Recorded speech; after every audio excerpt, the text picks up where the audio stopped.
So hello everybody, and welcome to this session and here our discussion about niche and specialty finance. I am happy to have with me on the one hand Reji Vettasseri, who's the lead portfolio manager for private markets at Decalia Asset Management, and Niels Bodenheim, head of alternative credit for NN Investment Partners.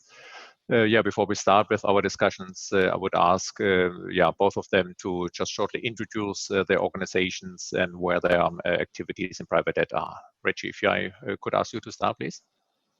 Thank you very much, Matthias. So I work for Decalia, which is a Swiss-based asset manager. Over the last 4 or 5 years, we have built up a private markets program, which has invested around $1 billion to just shy of $1 billion into private markets opportunities of various forms. Within that, we're actually quite focused on particularly high-yielding credit strategies, which has accounted for about 70% of the capital that we've deployed. And we think that this is a pretty interesting fit with the needs of many of our clients, and so interested in this topic that we'll be discussing today. Thank you. And Niels, how about NN Investment Partners?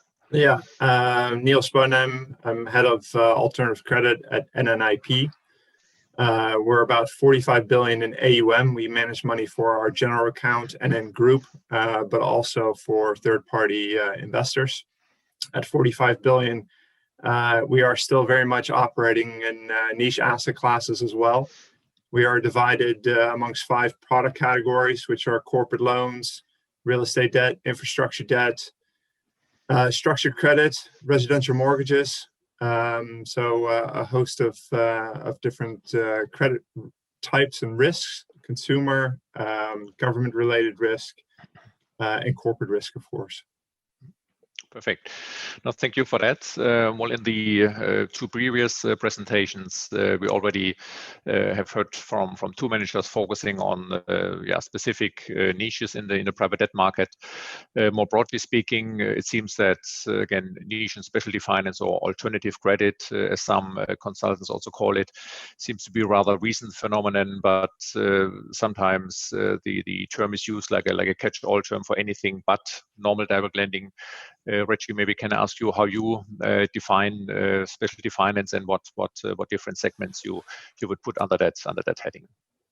Yes, thank you. So I think, when I think about specialty finance, I really tie it to what I think the advantages of this asset class really are. And I think there's twofold. One is it's a diversifying asset class. It's the parts of private credit which are less represented in institutional private markets portfolio. So in some senses, it does make sense to define it almost in opposition to direct lending, as it's those segments which give you something different that diversifies your portfolio. But on top of that, I think specialty and niche finance also has an element where it should be delivering some element of alpha to your portfolio. And really that comes down to an element of complexity which allows you to underwrite or originate in differentiated ways. And there's a couple of ways that can be driven. It might be because you are lending to a sector or a segment that is a bit more complicated. So things like some of the healthcare strategies we just heard about, tech lending, certain types of bridge loans, project finance, certain types of real estate, even certain types of consumer finance when you're originating in a sort of differentiated way would fall into that category. The second kind of category may be where you're doing a product which actually just looks different from your traditional loans. So certain forms of hybrid capital, or things which might not even be a traditional credit, like a leasing strategy, a receivable strategy, litigation financing, also come into this sort of specialty finance.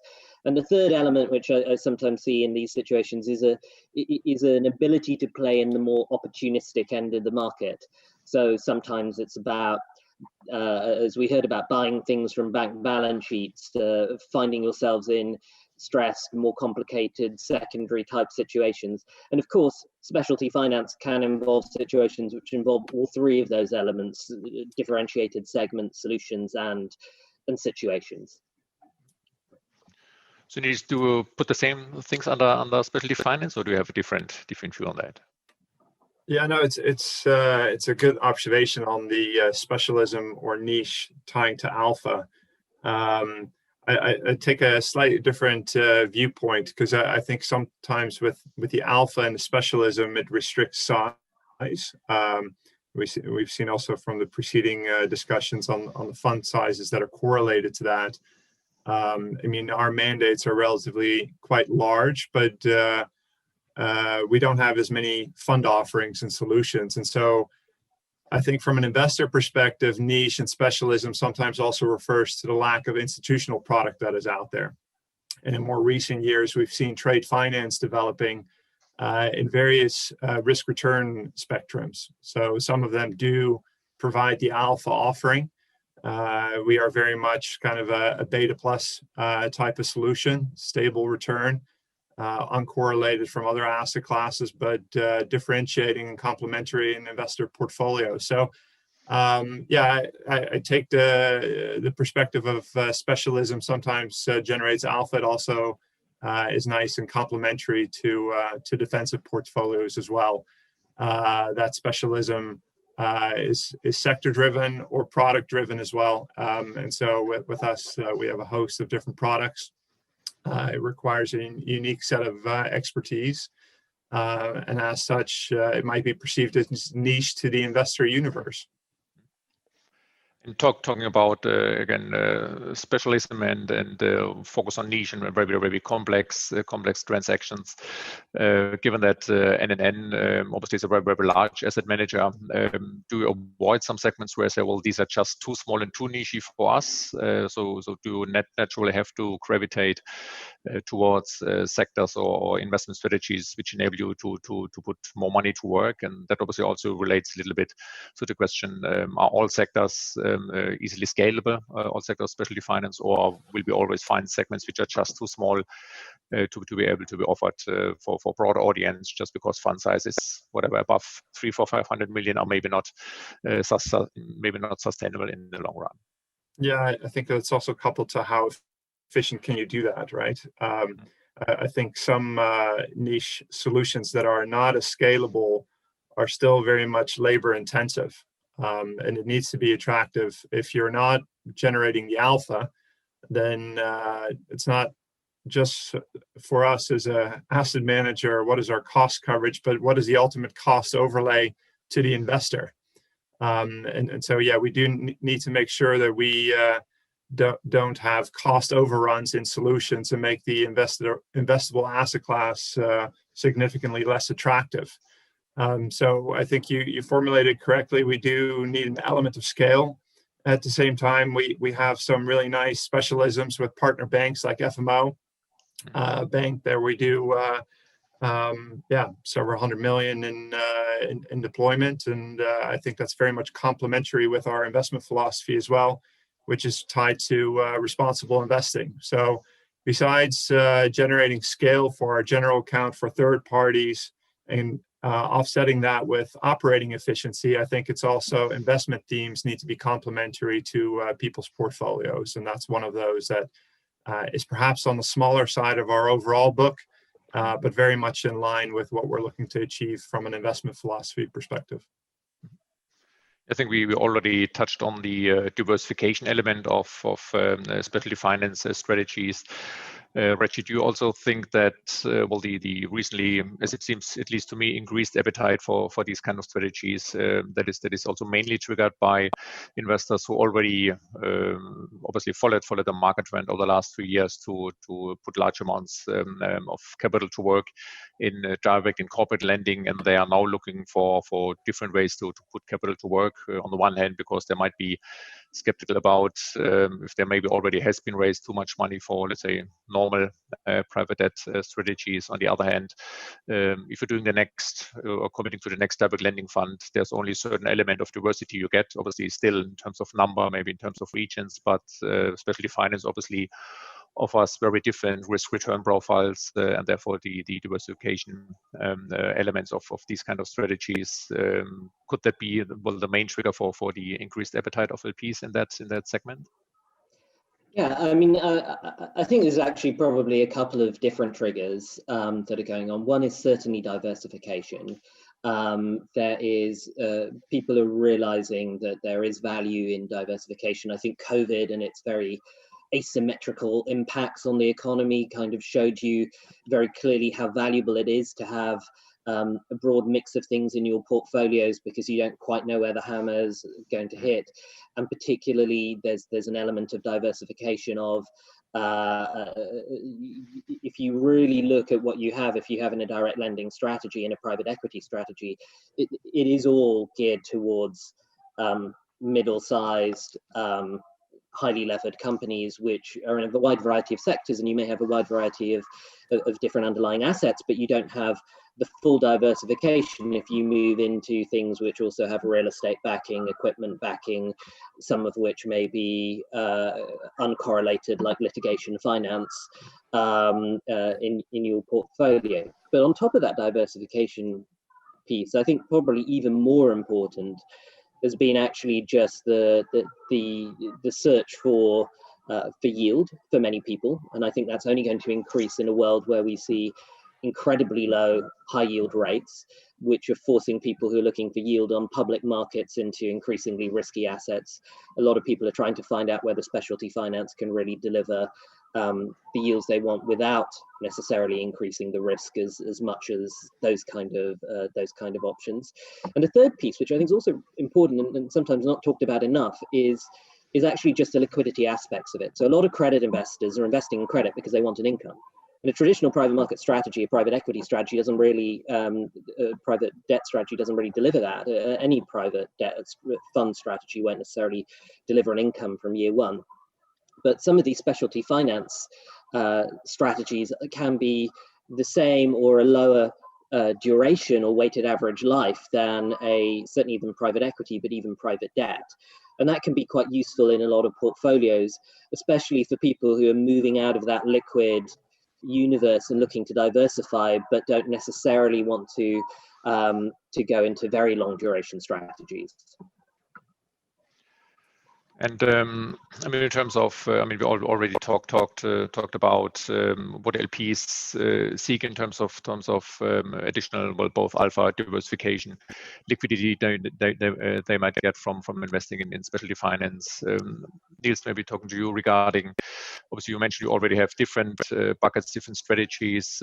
We sometimes encounter that if we talk to our LP base regarding specialty finance, they sometimes have a hard time where to actually put it, because it's not, in some cases, as Reji also mentioned, sometimes it's real estate related, sometimes it's leasing, there's some equipment finance elements, but people typically have a bucket for private equity, for private debt, maybe for infrastructure, and private debt is normally mainly corporate cash flow lending. Is that also something you struggle with internally, or talking to your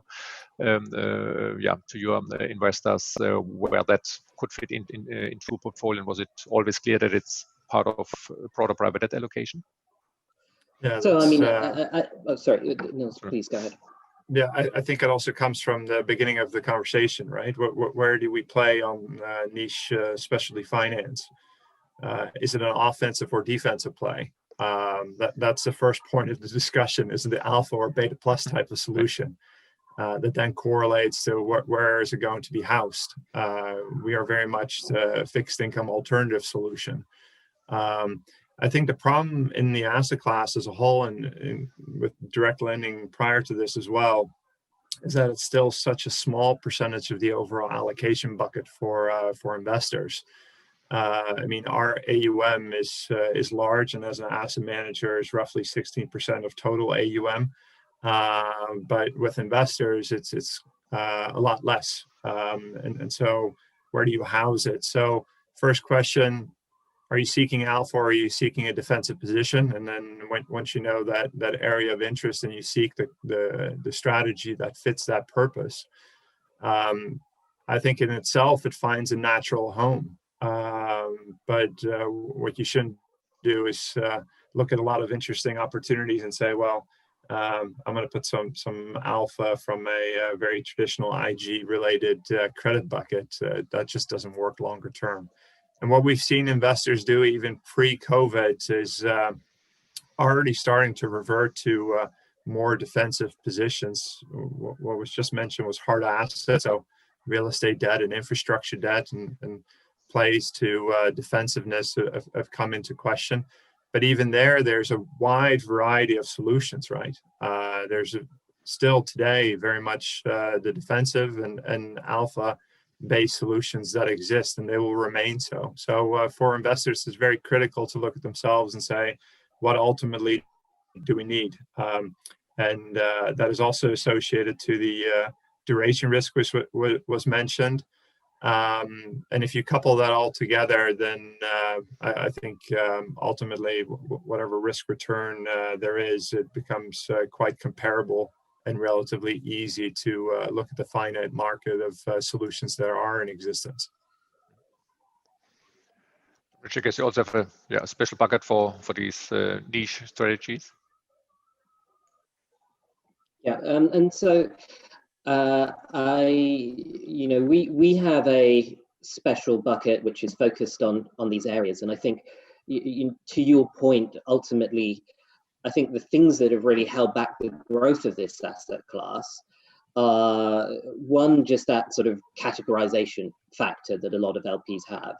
They target either a traditional high yield equivalent or return with the corporate cash flow characteristics and risk dimensions which they can benchmark against one another, or they target private equity style returns. And a lot of the specialty finance require a different way of looking at it. And when you've got a mandate to give your investment committee either apples or oranges, it's difficult to come back to them with a pear. And the sort of benefit for those who sort of realize that is that the forces of supply and demand ought to mean that because some people are ignoring this asset class, partly just due to these optical style features of it, if you find the right opportunities there, it may mean that you get better value in those areas. But that's what we sort of encourage people to think about, to look at this in its own right and see its characteristics. Ultimately, if it is a diversifying tool, it brings benefits to its portfolios that go outside the benefits of those individual pieces, and we've talked about some of them. Okay. So maybe we also got one question from the audience. Obviously, something we did not really specify so far. We talked about that obviously we are generating alpha, higher yields, but what actually means higher? Is it just higher than direct lending, higher than all other private debt strategies, or higher for a comparable risk you're taking, which obviously also relates a bit to the question of benchmarking. So maybe Niels, if you want to comment on how you benchmark it on the one hand against other asset classes, if there's at all a benchmark you can use, and again, what kind of yield spectrum you would expect from specialty finance strategies, and also how much of that is really cash pay. We already touched shortly on it before. Again, how much of it is of the total return is cash pay, how much is maybe back-ended, because in some strategies there are also redemption features, equity kickers sometimes involved. So maybe you can also discuss a little bit and get a little bit more specific what you would expect from a specialty finance strategy in terms of absolute level of yield and overall IRRs. Yeah. I mean, what are the benchmarks, and how do we create transparency is always the question. Given the fact that we are playing a little bit more defensively, the higher element of illiquidity or complexity premium starts at a relatively low position already. So, depending on all the subsectors, let's say 25 basis points of comparable liquid benchmarks to, 200-300 over. And that's kind of where the segment of strategies that we play. So not a meaningful alpha, but still attractive, because at the same time, it's not just about the upside, it's also how do we look at the downside and the volatility of the book. And so our probability of defaults and loss given defaults are relatively attractive, and we've come through the crisis thus far very well positioned in all our portfolio accounts. So there's a lot of detail to go into various benchmarks. I think the question stems that investors want transparency on what that is. And then, I would say again, when you assess a specialty or niche asset class, really look at the manager to see how they've performed over time. and how that correlates to the suggested PD and LGD that is set in the market. And at the same time, look at the illiquidity premium. And the illiquidity premium, if there's a lack of a benchmark, then it just needs to be reviewed from where the capital comes out of from an allocation perspective. And does this reallocation warrant additional upside? And what is being promised by that manager is critical, of course. In terms of, again, return expectations, I mean, a single digit, low double digit, or what basically brings you finally to the investor get excited about the strategies? Does it start already with a 7 or 8, or or does it have to be a higher return?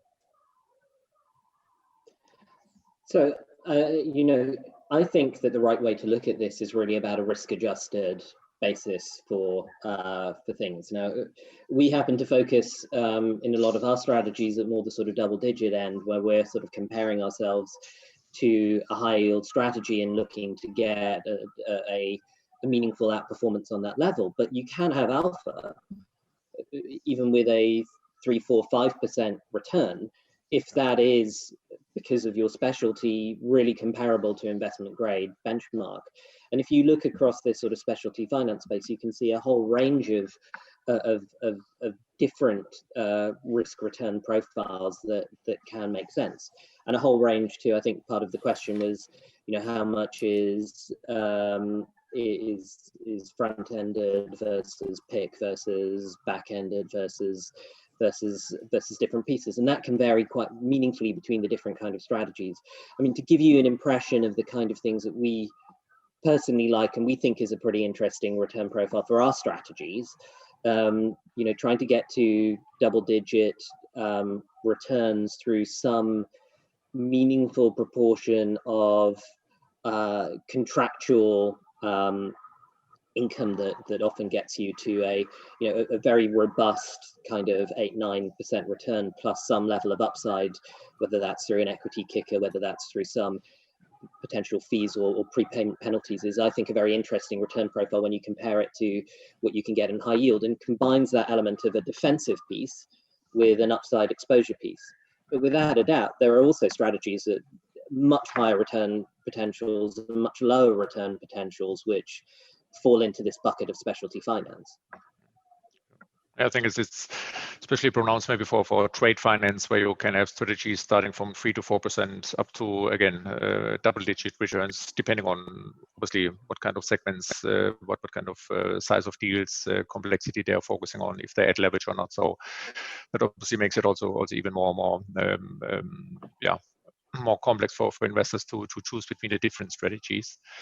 And maybe also in terms of again, benchmarking managers that are providing the same strategies themselves in terms of performance data. I mean, we also found it quite difficult in many of these specialty finance fields, that obviously a lot of new funds or fund inceptions have been triggered by also the financial crisis, by banks pulling out of certain segments of the market. So therefore, it's sometimes really hard to get, at least on a fund level or on a team level, that you look at, get performance data for more than 5 to 10 years. Did you also find that issue? And if so, how do you then compare managers against each other, at least from a quantitative perspective, besides all the other factors you have to take into account if you are selecting a manager?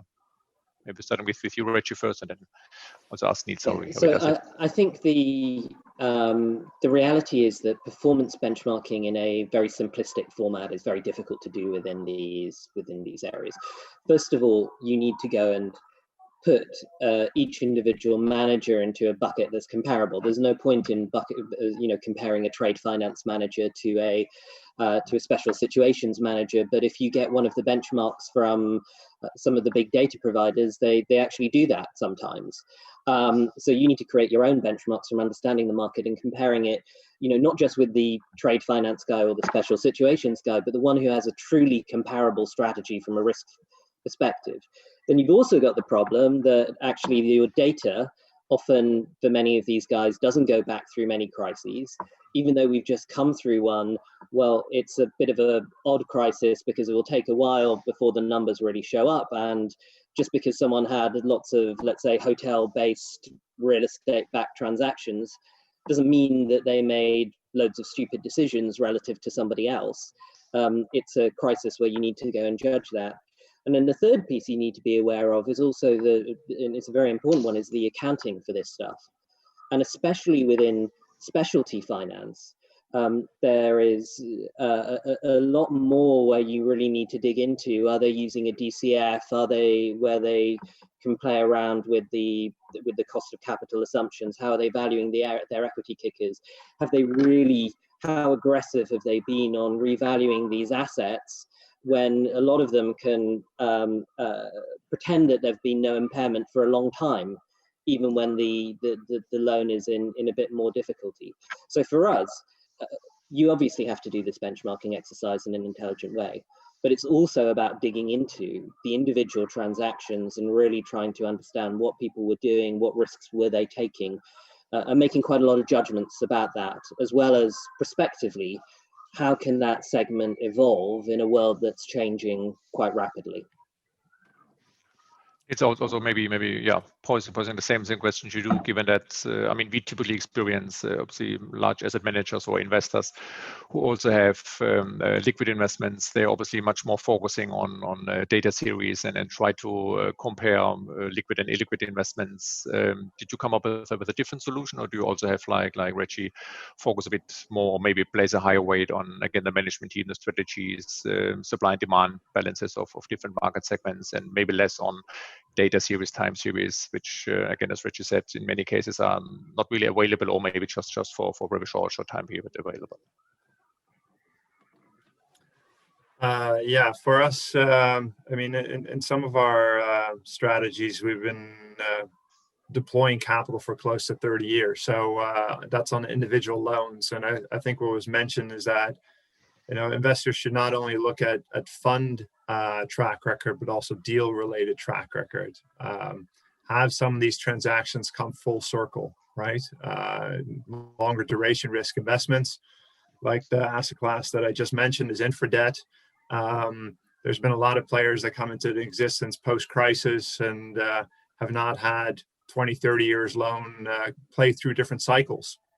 So looking at teams' track records and balance sheet related track record on individual loans is critical, and how we operate, as well as that we source a lot of our transactions through various partner relationships, including bank institutions. And with those operators themselves have long histories of investing in these asset classes. And for us, then we have a lot of transparency when it comes to historical performance. And we can easily tie into the probability of default and loss given default that we then share with investors that we're looking to achieve or better in the forward-looking periods. I think, just because it's niche doesn't mean there's not an ability to compare contrast. You mentioned trade finance. There's probably 15 to 20 odd solutions in that market space. Earlier today, there was a mention of Dutch residential mortgages. I would also see as a relatively niche solution. And why? Because there's a lack of or there's a reduced competitive landscape with a similar or equivalent number of players, but it's a 100 billion market. And it's very transparent because you can go any data site online and figure out what the average returns are for the industry, as well as the Bureau of Economics in the Netherlands forecasting perhaps loss assumptions.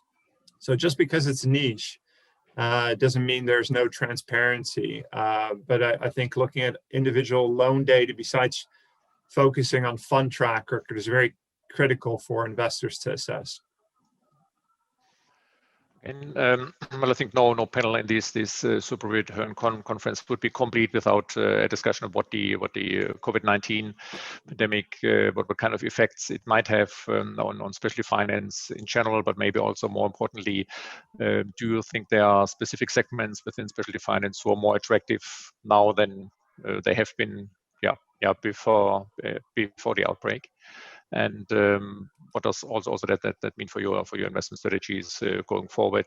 Maybe even higher focus on specialty finance, maybe less so. Again, just how do you, or maybe have you changed your investment strategy with the crisis? Reji, do you want to start with that? Yeah, so first point, I think COVID has created a situation which does make these strategies, in my view, more relevant, and obviously focusing a little bit more on the sort of more sort of niche, more complex end of this market. Clearly, much more than you've got a valuation crunch, you've got a liquidity crisis going on, and that's created the need for opportunistic finance. It's also going to be one where the needs for finance, typically served by the private debt market, have been quite heavily weighted towards sponsor-backed situations. And deal flow has obviously slowed down there and might be slowed down for a little while. So it's actually very interesting to be able to serve that giant chunk of the real economy, which is seeing gigantic liquidity needs. It doesn't have as much private credit devoted to it as before, and that's creating a lot of opportunity, and that's creating the potential, in my view, for more alpha generation. And that's got to be set against a world where actually the market return is collapsing. I mean, if you read the FT, a few weeks ago, they were saying the entire US corporate debt complex was negative yielding on an inflation-adjusted basis. And that's going to mean that people are going to be more interested in these kind of strategies where you can still have credit, but you can find another way to get your returns up.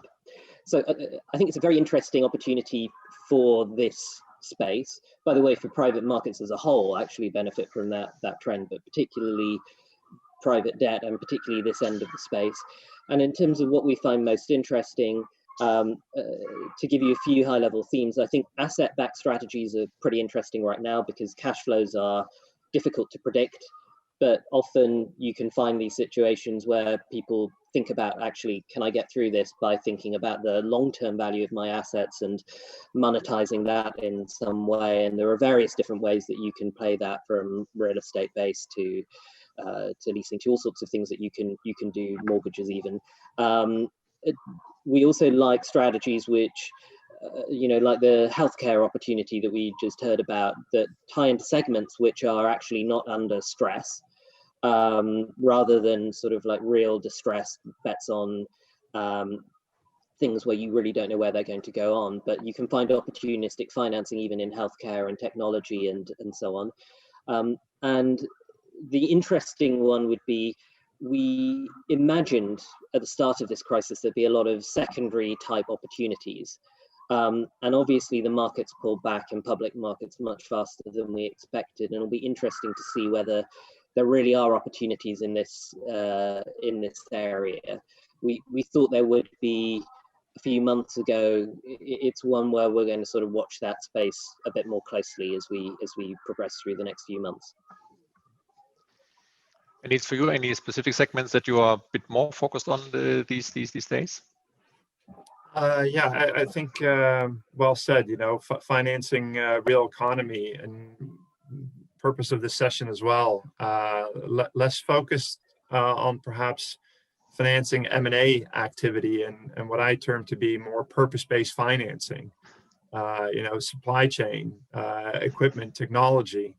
All of those elements play into the niche category, but I find very real need for investors to step into. COVID has also very much driven a focus on climate change and ESG related matters. So for us as an institution, there's a strong focus to find a better connection with ESG related elements into our strategies, and not look at just exclusion based selection on investments, but also what is the associated purpose and how does it improve society, governance, and environmental related issues.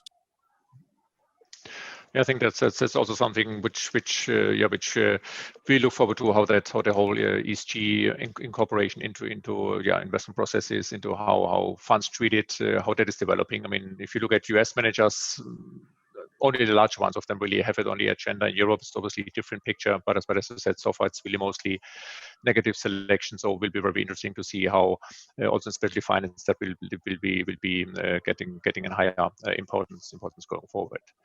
So with that, I think our time is coming up. Thanks a lot for sharing your thoughts and insights on the specialty finance market. I also would agree with you that it should be a growing market going forward because of the benefits and the attractiveness that you mentioned. So I hope that the audience thinks the same way, and we will see much more activities in that segment going forward. So thanks everyone for joining, and enjoy the rest of the conference. Hopefully next time in personal format again. Bye now.